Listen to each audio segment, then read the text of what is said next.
Good morning, tribe. Hope you're having an amazing and fascinating day. I know I am. Hey, I'm trying to do like one a month on the first Sunday of the month, and that would be this Sunday. That would be today. So we'll see whether or not anybody shows up. It's always a little bit nerve wracking waiting to see if I get any viewers or if I'm going to be sitting here all alone. Well, I'm not all alone because I've been camped in the same place for coming up on 2 weeks. And today there is a training exercise for emergency response teams between the sheriff's office, search and rescue, and so forth. And they've been doing some stuff over the past couple of days. But starting at about 6:30 this morning, cars and trucks and rescue vehicles have been rolling past my camp pretty steadily. So we'll see how that works out with Kit. He's been okay so far. Hopefully he remains that way. We just never know, how's that going to go. So if you're joining me for the first time, welcome. If you've been here before, thank you so much for coming back. And I thought we'd just chat about a couple of different things this morning. We're not going to be on for real long. Personally, I don't like lives that go for a really long time. I don't know. I get bored. What can I say? And I don't want to bore you. Oh, there goes a sheriff's car. Yeah, so it's a steady pace of cars rolling down the hill, down the road right now. So what's going on? Well, I'm backtracking. Wasn't planning on it. I left Quartzsite the last week in March and started driving for the first time since I broke my foot. And the driving part actually went pretty well. I came up to the Laughlin area because the first thing I needed to do was get my driver's license renewed and address getting Henry registered. I couldn't believe this. I mean, I'd owned this rig for almost 20 months, and Camping World in Illinois still had not managed to get me titled or registered. Now, I found out a few months ago that they actually can't do the registration, but I was still on the East Coast when I found that out, so it took a while to get back to the west side of the country. Fortunately, I worked with some great people at the DMV. I've got a video about that that I did shortly after I got here, and met some great people at a real estate company. One of them had been one of my viewers, just really cool all the way around. So I got that taken care of pretty quickly, and I'm thinking, all right, cool. So I'll probably hang out here at that location for, another 4 days or so, just kind of relax and do some trip planning, figure out my trajectory moving north. I thought I was going to be finishing my Geographical Extremes tour in the northwest corner of Washington, but that's not quite true, because in researching for that location recently, I discovered a Wikipedia page with other geographical extremes. So it's not going to be over even when I get up to northwest Washington. And unfortunately, because of everything else that happened, it doesn't look like that's going to happen this season. We'll see. Might happen toward the end of the summer into fall before I head south again. I'm not sure. I don't know. I thought I was going to get there in, late April, early mid-May, because I've got plans in the northwest corner of Oregon for the end of May. And so, I'm going to be in Oregon then. And my plan had been I was going to go up to Washington and then come south. But I don't think that's going to happen because I'm backtracking. Why am I backtracking? Well, let's backtrack a minute. So when I saw the doctor in Yuma last about my foot, which was on March 20th, he said, see another doctor in a month, which would be like April 17th would be a month. But that meant finding another doctor as I'm moving further north. And I hadn't quite figured out exactly where I was going to be in a position to be able to do that when this next thing happened. So I had many repairs done in Quartzsite on my rig, and in general, very, very happy with the help that I got at RV Lifestyles. But last Sunday, actually a week ago, I tried to pull my awning in for only the second time since they installed the new awning arm, and the Awning arm bent again. So I was in contact with James at RV Lifestyles, and he had to get in contact with Dometic. Um, they've got the new Awning arm on order, and they volunteered to send it to another dealer for me to have it put on by somebody else. But the reality is, I'm only like 2.5 hours away from Quartzsite at this point, and going back is actually easier than trying to find another dealer someplace else. So what's that mean? Well, I don't have a date certain when the new parts are going to be in. And so as a result, my plans are kind of up in the air in terms of when I'm actually going to be heading north. So instead, what I'm doing is heading south, and I'll be doing that on Tuesday. I decided to stay where I am because I've got access to water and I've got access to a dump station, and stores are only 10 or 15 minutes away, so it's pretty awesome. As opposed to going back and hanging out in Quartzsite and oh, the weather's going to heat up starting today and it's going to be mid to upper 90s toward the middle of the week. All of those things are not really awesome, but is what it is. So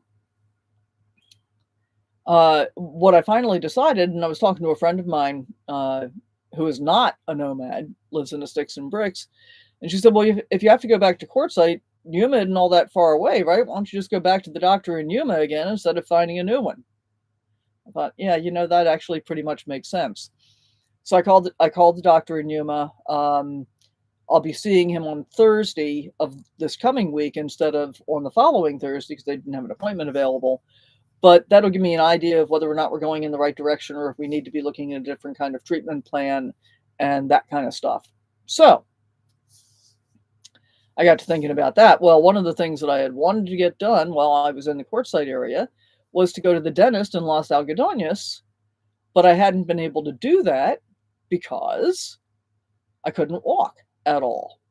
Well, now I can walk somewhat. I can't go for big long hikes or anything like that, but at least I can get around. So I made the appointment with the doctor in Yuma for Thursday, and then I called the dentist in Los Algodones and made an appointment for Friday.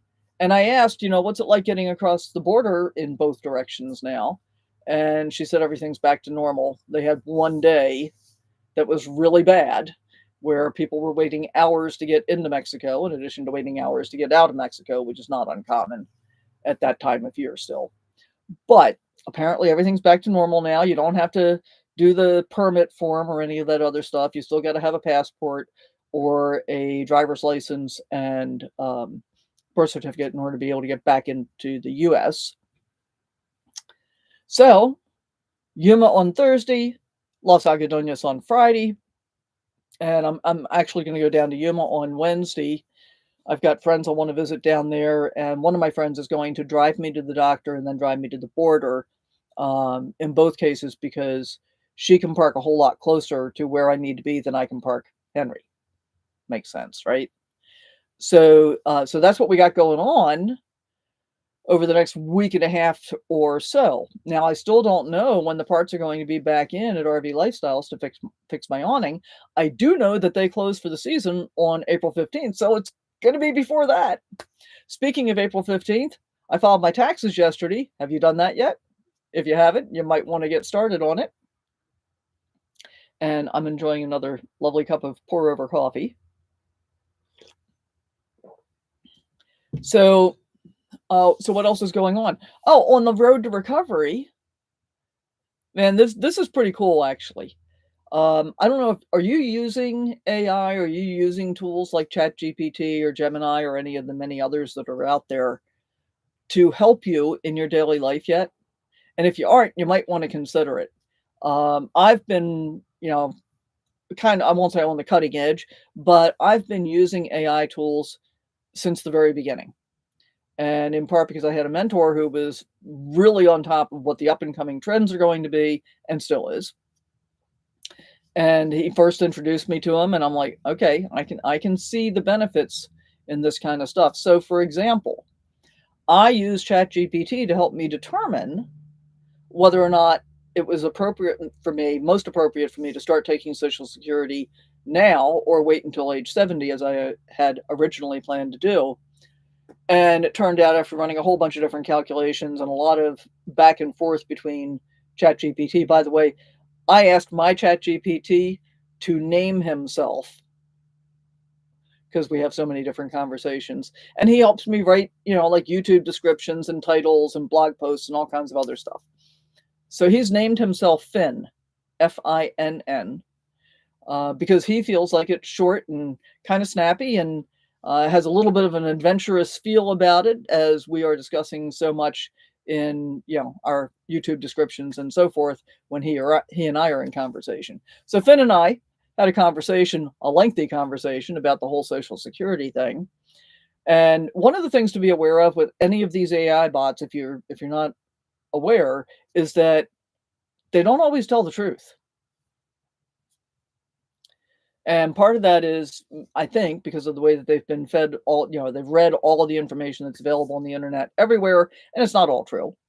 Um, so when I was doing the whole Social Security thing, the last question that I asked was, assign, because we had like 4 different scenarios. I said, assign a probability of your truthfulness in analyzing these 4 scenarios, and then assign a probability of the likelihood that these scenarios are correct. 2 different things, right?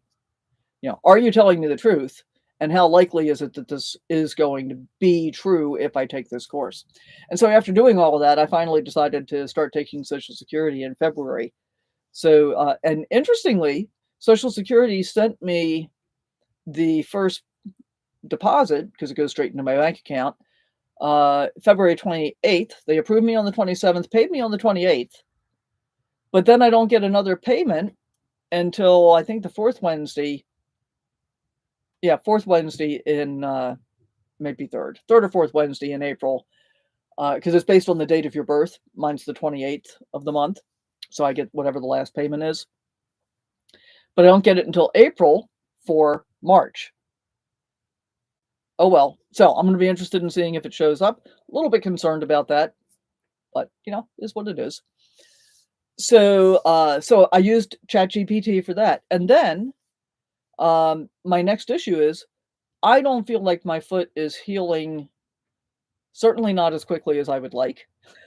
The doc says I am within acceptable parameters for the speed of healing and the trajectory of healing, but I'm kind of impatient about this. I want to be able to go do things and can't really do that yet. So I started thinking about, what is it that it takes to grow bone? Well, I know you can grow bone by doing, weight bearing exercise, and typically heavy weight bearing exercise. Well, I can't do that yet. I mean, I'm doing some weight bearing exercise just by virtue of walking KIT, but I used to lift weights, as in powerlifting. I actually competed for a while, and won, which was very cool. And I did that when I started competing when I was 50 years old, so I was pretty chuffed about that, actually. Anyway, so weight bearing, but I can't do that. Calcium helps build bones. I don't want to take supplements. I never want to take supplements. So instead, I decided to look for calcium-rich foods. Now, I could have gone to Google, and I could have said, Google, what are the top 10 calcium-rich foods? And that would have been the end of it. But instead, I went to Finn in ChatGPT, and I said, here's what's going on. I'm 68 years old. I broke my foot on February 7th, I think it was. I feel like I'm healing slower than I want to be, and I understand that eating more calcium-rich foods might help to accelerate my recovery. What are the best recommendations for calcium-rich foods? And so I came back, and it gave me a whole scenario of dairy and non-dairy sources, and explained why each of those things were a good choice. And some are more easy, right? Things like Parmesan cheese, number 1, actually. I think that's 330 milligrams of calcium per ounce, which is like the highest thing. It's also fairly high calorie, and it's fairly high fat to do it that way. But at least it tastes good, and it's easy to add to things. So I actually bought a combination of 3 cheeses, at Sam's Club. It's Parmesan, Asiago, and Romano, and it's really good. And I'm basically just putting it in everything. So that's an easy way to get extra calcium for me. Greek yogurt, which I already eat. Chia seeds, which I already eat. Kale, which I already eat. And there were a couple of other things, can't remember offhand, that were either a no-go or a not practical thing for me, whatever. That's on the dairy, mostly on the dairy side. Chia seeds not. On the non-dairy side, the top two things were canned sardines with skin and bones, and I'm thinking ick, and canned salmon with skin and bones. Yeah. So I thought, all right, let's give this a try. I have a recollection of not. Oh, there he is. Where is he? There he is. Can you say hi to the people, Kit? Look, there they are. Say hi to the people. Did you wake up for a minute? Yeah, you're so cute. Good job. I have a recollection of not liking sardines at all. I don't know why. I can't even remember actually eating them. I do remember having purchased them. And actually, as I think about it now, I think I purchased a 6-pack at Costco one time. I opened a can up and I looked at the little fish with their heads cut off and all their skin on, and I'm thinking, ick, I don't want to eat that. And I threw it away and donated the rest of the cans, and that was the end of my sardine experience many years ago. So I bought a can of sardines, and thinking that I wasn't going to be able to tolerate them, and I bought 2 cans of salmon, thinking that was going to be easier to deal with. Well, as it turns out, I was wrong. The sardines were easier to deal with than the salmon. The salmon was just a no-go for me. But, once we had determined that these were calcium-rich foods that I wanted to add to my diet, then I asked Finn to give me some recommendations of ways to be able to incorporate them in my diet, and things that you can say to ChatGPT that you can't say to Google. Sorry. A little itchy there. Include, I remember not liking sardines at all. What's a way in which I might be able to prepare them that I would find more palatable? And GPT suggested that I mash them up so that the skin and bones are not obvious because they're soft. Mash them up with some Dijon mustard and lemon juice and put them on avocado toast, which actually turned out to be fine. Not bad. I don't have, I use I use horseradish ground mustard. Like, what do you call that stuff?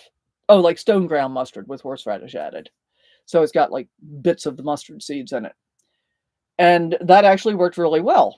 So I was feeling pretty chuff about that. And then I didn't use the entire can on my avocado toast because that would have been overpowering, but I took the rest of it and I dumped it into my salad that evening. And that was fine with a bunch of Parmesan cheese, and I made a garlicky dressing to go with it. It was great. And then I tried the salmon, and what I told GPT was that my recollection was my mother made salmon cakes when I was a kid, and I thought they were absolutely awful. What else might I be able to do with them?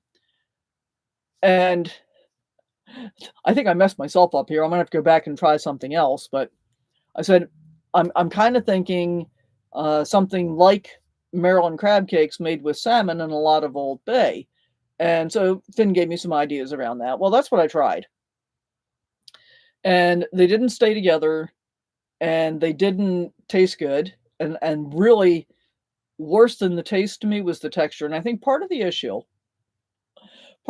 for me was I opened the can, and right at the top of the can, I could see a piece of cartilage that was, or bone that was obviously from the spinal cord, and a piece of skin laying across part of the top of the, part of the fish on top of the can.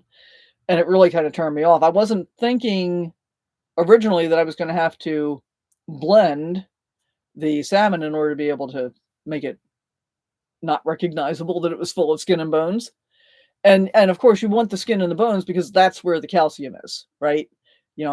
I can't just buy a slab of salmon and cook it, which I actually like.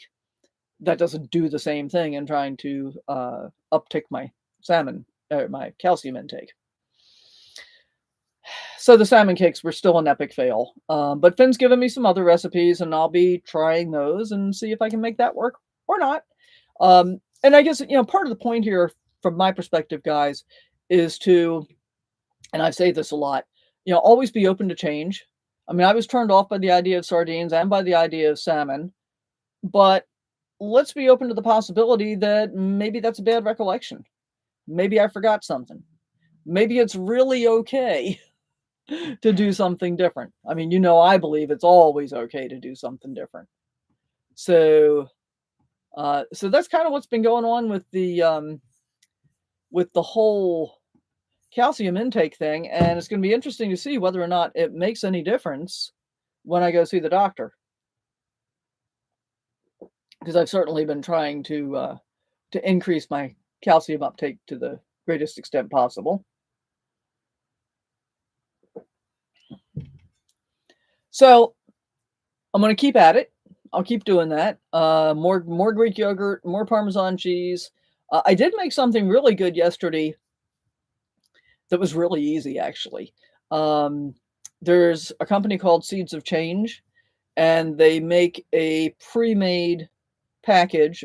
And I usually don't buy packaged stuff, but every once in a while I will do something like this if the ingredient list doesn't have too many things in it, and especially if it doesn't have things that I can't pronounce. I never buy anything with ingredients I can't pronounce. It's not real food. It's just chemicals, and I won't do that. But this is organic quinoa and brown rice. And so yesterday I scrambled a couple of eggs and added a little sesame oil, and I don't use soy sauce. I use coconut aminos, and scrambled that in with the scrambled eggs, and then sliced it up into ribbons. And then I added the Seeds of Change to the frying pan, along with a can of mushrooms. The Giorgio canned mushrooms are actually really good for all of this kind of stuff, I think. And mushrooms have a whole lot of really good nutrient properties as well. So can of mushrooms, the Seeds of Change package. I had a couple of spring onions left over, and some shredded carrots, because I had some of them left over. I ran out of salad. I've eaten all the salad. Everything's gone. I'm kind of running out of food. Good thing I'm leaving in a couple of days. And a bag of frozen kale, which I used about 80% of the bag because I'm looking at the ratio and it would have been too much kale otherwise. Put all of that in a frying pan, mixed it all up together, added a little more soy sauce and sesame oil to it, and that was basically it. And it's really, really good. Oh, no, I also had some leftover cooked chicken that I diced up and added in there as well. So really good. And I've got leftovers, so I don't have to cook today, which is even better. And yeah, it's, kale. Eat a lot of it, One of the things that's pretty interesting too is that oftentimes frozen vegetables have more nutrient density than fresh vegetables do, because if they are prepared properly, right? As in prepared at the manufacturer, because they get flash frozen, and that happens much more quickly. Whereas fresh vegetables, the longer they sit from the time that they're picked until the time that you eat them, the less nutrients they have. So I find it fairly difficult, well, not difficult, annoying to deal with fresh kale, cutting the stems out, all the stuff. I'm not a real big fan of doing that. So I've started buying frozen kale, and it's cheap, it's available. I can dump it in soups and stews, scrambled eggs, any number of other things. And so that works out really well. So think about that. You can do the same thing with spinach, although I find I actually prefer the texture of kale. And I think spinach was on the list of calcium-dense foods as well, below kale. I like the texture of kale better when it's been frozen than I do spinach when it's been frozen. And I don't know. I'm a fan. So you might want to give that a try if you haven't previously done so. And yeah, chia seeds. There's another great one. And this will be an upcoming video for you. I used to do this and I had completely forgotten about it. And for whatever reason, I thought it was difficult. I don't know why. I used to make my own sugar-free jam, preserves, whatever, using nothing but, as I recall, I'm going to have to go back and look at my notes, but I'm pretty sure I didn't use anything but fruit and chia seeds. No nasty things, no added sugar, tastes good. The chia seeds help it gel so that it won't fall off your toast or whatever. So I'm going to go back to doing that because why buy jam or jelly when I can get more? And chia seeds are full of protein too and good fats. So chia seeds have a whole lot of good things going for them. So I'm going to go back to doing that. A whole lot of stuff about food in here today. And the backtracking. So let's backtrack to the backtracking. So because I have to backtrack, I'm 2.5, 3 hours north of Quartzsite right now, and I'm backtracking all the way down to Yuma.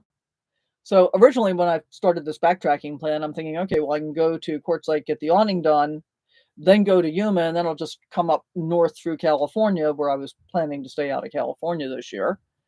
And as it turns out, because of the timing on getting the parts in, I'm going to go to Yuma first, come back up to Quartzsite, and then start heading north. So I'll still have to get through Las Vegas.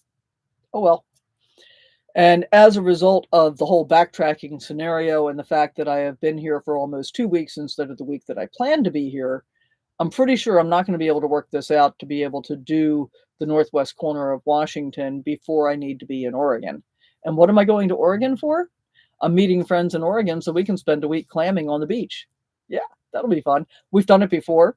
And of course, this time, it's going to be really interesting to find out if I can even participate in the clamming or the cleaning of the clams, because I became allergic to shellfish, actually in Northwest Oregon, with the same friends the last time we visited, which was June of 23, just before I got Henry.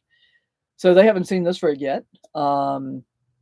But I'm looking forward to being able to hang out for a week, and we're in a campground with utilities, and I think I've even got sewer. Crazy. I might take a shower every day. Wow, that would be unusual. But I'm looking forward to that. And then once I'm done with that, which I think we're finished there on the 30th of May, I think, then I'm kind of heading diagonally south and east to go meet my friend Barb, who is also a channel member. And I guess I'll say it again, if you haven't already, you can consider becoming a channel member. It helps to support the work that I'm doing to be able to continue bringing videos and so forth. And you get some extra perks if you do it. So if you got a couple extra dollars a month and you want to participate, that would be great. You can read all about it in the link below in the video description. Anyway, I'm going to meet Barb in Cedar City, Utah, and we are beginning our tour, which will include Utah, Colorado, the Dakotas, Wyoming, not necessarily in this order, Montana, and then I'm going to shoot back through Idaho and into Washington, and then eventually come back south for the rest of the winter. Those are the basic plans, and I hope that you will come along with me, because I'd love to share my travels with you and my thoughts around, life in general and cooking and all of the other things that we do.